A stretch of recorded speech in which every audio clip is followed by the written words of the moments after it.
Ayan. Happy birthday to my best friend Galbi. Siya na, I'm sorry. Gumawa ako ng kudigo ko eh. Para dire-diretsong hirap kasi. Okay, ito this is what I only say to you.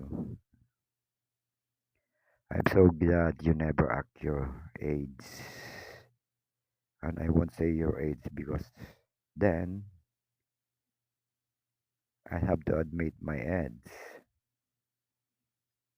But it doesn't matter because we don't look it anyway, right?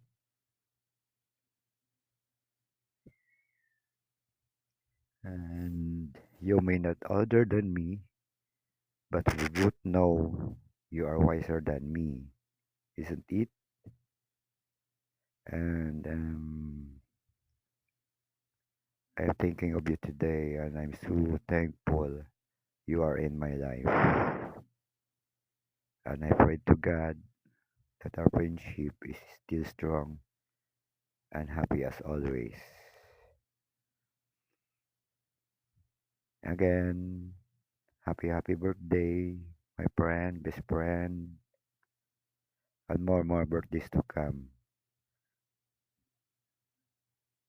Stay healthy, humble, and beauty. I love you, my best friend.